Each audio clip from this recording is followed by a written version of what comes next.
Good morning students. अभी आज हम एक सॉलिड और एक लिक्विड को सेपरेट करने के प्रोसेस जो होते हैं डिफरेंट उनके बारे में हमने कल भी एक बार हमने टॉपिक्स के बारे में पढ़ा था। उसमें से फिल्ट्रेशन जो आपका फर्स्ट प्रोसेस था उसको हम लर्न आउट कर चुके थे। अब नेक्स्ट आता है आपका सेकंड नंबर पे सेंट्रीफ्यूगेशन। देखो सेंट्रीफ्यूगेशन जो आपका प्रोसेस है वो एज लाइक द फिल्ट्रेशन है। इसमें भी इनसोल्यूबल जो आपकी इम्प्योरिटीज होती है उनको हम किसी भी सॉल्वेंट के अंदर से किसी भी सॉल्यूशन के अंदर से रिमूव करते हैं। बट फिल्ट्रेशन के अंदर भी सेम यही प्रोसेस था, बट फिल्ट्रेशन में और इसमें डिफरेंस ये होता है कि फिल्ट्रेशन जो प्रोसेस होता है वो होता है स्लो प्रोसेस। कैसा प्रोसेस है? स्लो। बट सेंट्रीफ्यूगेशन जो है उसके अंदर हम ये जो फिल्ट्रेशन के द्वारा जो हमने सब्सटेंस कोई भी फिल्टर किया है, मान लो उसको करने में हमें 10 मिनट लगे हैं, तो सेंट्रीफ्यूगेशन के थ्रू वो फास्टली हो जाता है।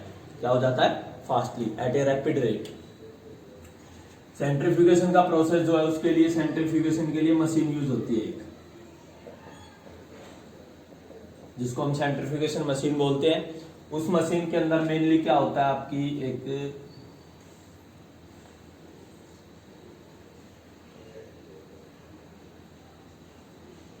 ये आपकी मशीन होती है यहाँ पे पॉइंट आउट करने के लिए, और ये कनेक्शन होती है जिसको हम इलेक्ट्रिसिटी से कनेक्ट कर देते हैं। कोई भी हमारे पास एक सॉल्वेंट है, for example clay plus water, ये अब इसको अगर आप फिल्ट्रेशन प्रोसेस करेंगे तो इसमें बहुत ज्यादा टाइम लगेगा। फिल्टर पेपर के ऊपर जब हम इसको डालेंगे तो यहाँ क्ले बच जाएगी आपकी और नीचे क्या चला जाएगा? Water. But it will take so much time. Okay, but centrifugation process अगर हम इसके साथ करते हैं तो ये प्रोसेस जो आपका इतना टाइम लिया था ये यहाँ पर बिल्कुल फास्टली हो जाएगा। यहाँ पर टेस्ट ट्यूब्स लगाई जाएंगी, उन टेस्ट ट्यूब्स के अंदर क्ले प्लस वाटर का एक सॉल्यूशन जो आपका वो रखा जाएगा और इसको हाई स्पीड रोटेट किया जाएगा या स्पिन किया जाएगा, घुमाना है इसको हाई स्पीड के ऊपर। जैसे इसको हम हाई स्पीड के ऊपर घुमाएंगे तो आपकी क्ले जो है जो वाटर से हैवी है, क्ले के हैवी पार्टिकल्स जो है वो उस टेस्ट ट्यूब में नीचे बैठ जाएंगे और ऊपर क्या बच जाएगा आपके पास? वाटर। क्या बचेगा? वाटर। और फिर इस वाटर को हम आराम से दूसरे किसी टेस्ट ट्यूब में या दूसरे किसी बर्तन के अंदर स्टोर कर सकते हैं।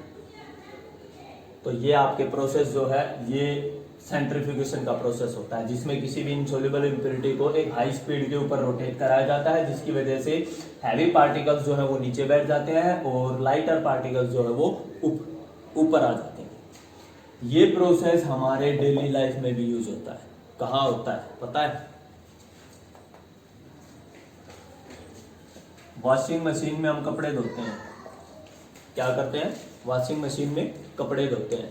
वॉशिंग मशीन में हमें पता है हमने उसमें डिटर्जेंट डाल दिया, पानी भर दिया, उसके बाद कपड़े डाल दिए। ठीक है, कपड़े डालने के बाद अब उसको रोटेट करता है। वो क्या करता है? मोटर जो है वो रोटेट करती है। रोटेट करती है तो देखा होगा हमने पानी का जो सबसे ऊपरी हिस्सा है वहां पर झाग भी बनते हैं और उस पानी का कलर धीरे धीरे धीरे धीरे ब्लैकिश होता आता है। वो ब्लैकिश कलर कैसे हुआ? वो लाइटर पार्टिकल्स है और वो कहाँ आगे है? अपर। लाइटर चीज यहाँ चली जाएगी और हैवी पार्टिकल्स जो है वो कहाँ चले जाते हैं? नीचे। तो ये आपका कौन सा प्रोसेस है? सेंट्रीफ्यूगेशन का। इसके अलावा मिल्क होता है, दूध। सिंपली अगर हम बात करें तो गांव के अंदर हमारे पास दूध जो है, जो हम दूध होता है हमारा, उससे हम चाय, लस्सी, मक्खन, दही ये चीजें बनाते हैं। उसमें भी आपका कौन सा?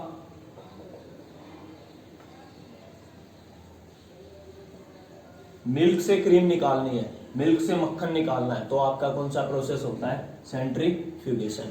आपने देखा होगा आपका जो इक्विपमेंट होता है उसमें नीचे यहाँ पर ऐसे घूमने की चीजें होती है और जब बर्तन में डाल के इस चीजों को जब ये रोटेट करता है स्पीडली तो इसके अंदर जितनी भी क्रीम होती है, जितना भी मक्खन होता है, वो सारा लाइटर पार्टिकल्स होते हैं। कैसे होते हैं? लाइटर पार्टिकल्स है जो उस वाटर के अंदर मिक्सअप है, उस सब्सटेंस के अंदर मिक्स है। तो जैसे ही हम उसको रोटेट करते हैं वो घूमता हाई स्पीड पे, तो हमने देखा होगा मक्खन जो है हमारा वो इसके ऊपरी हिस्से पर आ जाता है। This is the centrifugation process. Clear?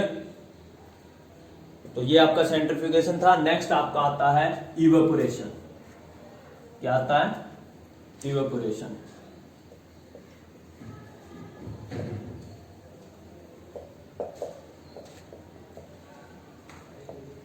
Liquid to vapour या गैस, ऐसा कोई भी आपका प्रोसेस जिसके अंदर आप किसी भी लिक्विड को वेपर फॉर्म में चेंज कर देते हैं, गैस में चेंज कर देते हैं, तो वो क्या कहलाता है? इवेपोरेशन। क्या कहलाता है? इवेपोरेशन। बहुत सारे ऐसे सब्सटेंसेस हैं आपके जिनके अंदर आपको इवेपोरेशन प्रोसेस करना पड़ता है। For example salt plus water है आपके पास। क्या है? Salt plus water.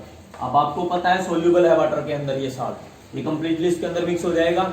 मिक्स होने के बाद आपको कुछ नहीं करना है, सिर्फ इसको हीट करना है। क्या करना है? हीट। ये साल्ट प्लस वाटर है, क्लियर? इसको यहां करना है,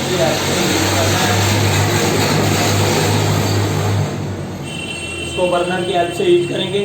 हीट करते ही जैसे ही जितना भी आपका वाटर है वो सारा वापर बन के कहां चला जाएगा? एवोपरेट हो जाएगा, ऊपर चला जाएगा, और नीचे आपके पास क्या बचेगा? साल्ट, व्हाइट कलर का एक सॉलिड सब्सटेंस। तो यहाँ पर साल्ट आपका अलग हो गया और वाटर के वेपर जो हो एवोपरेट हो गए। वाटर और साल्ट से साल्ट आपका क्या हो गया है? अलग हो गया है। ये प्रोसेस होता है इवेपोरेशन का। इवेपोरेशन जो प्रोसेस है आपका वो घरों के अंदर भी यूज होता है। हमने अपने कपड़े धो दिए, कपड़े धोने के बाद हम उनको निचोड़ के उनके अंदर जितना भी वाटर होता है उसको मोस्टली निचोड़ देते हैं, बट फिर भी कुछ अमाउंट बच जाता है और धूप में रख देते हैं उनको। धूप, सनलाइट आती है, सनलाइट की वजह से वो हीटअप होते हैं। वो कपड़ा जब हीटअप हो रहा है तो कपड़े के अंदर जितने भी वाटर के पार्टिकल्स है वो सारे हीटअप होते हैं, और जैसे जैसे वो हीटअप होते जाएंगे वैसे वैसे वो लिक्विड टू किस में चेंज होते जाएंगे? वेपर में। और वेपर जो है वो कहाँ चले जाते हैं? अपर इन द एटमॉस्फेयर। और फिर आपके पास क्या बच जाता है? ओनली आपका कपड़ा, और वो क्या हो जाता है? सूख जाता है। आई बात समझ में? इवेपोरेशन के अंदर डायरेक्टली हमें क्या देनी पड़ती है? हीट। इस चीज को नोटिस कर लेना। डायरेक्टली हीटिंग की वजह से उस सब्सटेंस के अंदर कोई फॉल्ट भी नहीं आता है, कोई प्रॉब्लम भी नहीं आती है, और आपका जो मटेरियल जो है वो क्या हो जाता है? फिल्टर हो जाता है या सेपरेट हो जाता है। नेक्स्ट जो आपका टॉपिक है, नेक्स्ट टॉपिक के अंदर थोड़ी सी प्रॉब्लम है।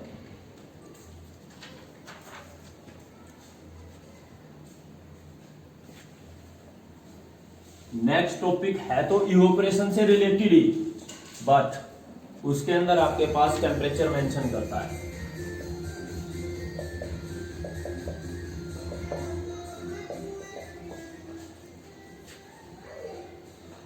बेटा 1 मिनट रुकना। प्रदीप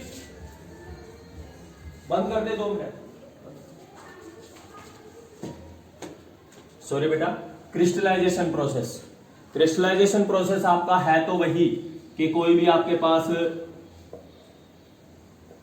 सोल्यूबल इंप्यूरिटीज है, ठीक है, वो पानी के अंदर मिक्सअप है, उनको अब आपको रिमूव करना है वहां से। मोस्टली किसके लिए यूज होता है ये? साल्ट क्रिस्टल के लिए। सी वाटर देखा है? सी वाटर, समुद्र का पानी, उससे हमें पता है कि नमक मिलता है। वो नमक जो है वो इवेपोरेशन प्रोसेस के थ्रू मिलता है। किसके थ्रू मिलता है? इवेपोरेशन पे। बट जो नमक मिला है वो क्रिस्टल शेप में नहीं है। उसको क्रिस्टल शेप में लाना है तो हमें कौन सा प्रोसेस करना पड़ेगा? क्रिस्टलाइजेशन।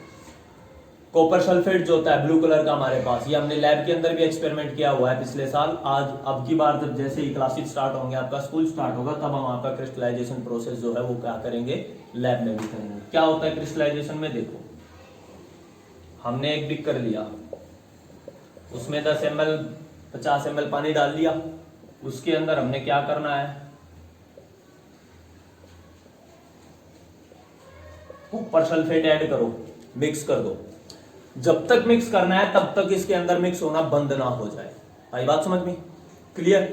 फिर इसको हीट करना शुरू करेंगे हम। यहां से क्या करेंगे? हीट करना शुरू। अब सीधी सी बात है, जब इसको हीट करेंगे तो इसकी सोल्यूबिलिटी बढ़ेगी।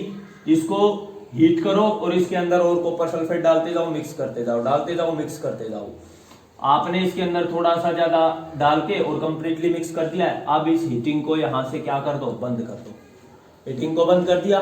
अब ये एक सैचुरेटेड सॉल्यूशन बन चुका है कि इसके अंदर और अगर कॉपर सल्फेट हम डालें तो इसके अंदर ऐड नहीं होगा, तो ये ऐसा सॉल्यूशन बन चुका है। अब इस सॉल्यूशन को आपने क्या करना है,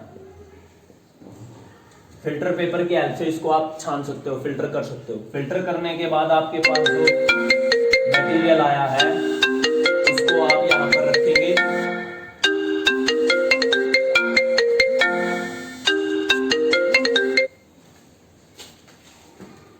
फिल्ट्रेशन प्रोसेस करने के बाद आपके पास जो सॉल्यूशन, जो भी लिक्विड आपके पास यहाँ पर प्रेजेंट हुआ है, उसको आप कम से कम 2 डेज के लिए, ना तो उसको हम छुएंगे ना हिलाएंगे, मतलब अनडिस्टर्बली हम उसको छोड़ देंगे 2 दिन के लिए। तो 2 दिन के बाद जब हम इसको देखेंगे तो सोल्यूबल इम्प्योरिटी जो है वो तो आपकी बाहर रह जाती है, और आपका सॉल्यूशन जो है कॉपर सल्फेट, उसको क्रिस्टल शेप आपकी जैसी आपने यहां पर था आपके पास और जब डाला था तो सेम एज इट इज जैसे क्रिस्टल शेप में आपके पास वो क्या हो जाएगा, ऑब्टेन्ड हो जाएगा। आई बात समझ में। साल्ट को कभी गौर से देखना, या चीनी के दाने देखें कभी, चीनी का एक दाना लेके देखना, उसको देखना वो क्रिस्टल शेप में होता है। नमक के दाने देखना, वो भी क्रिस्टल शेप में होते हैं। आई बात समझ में।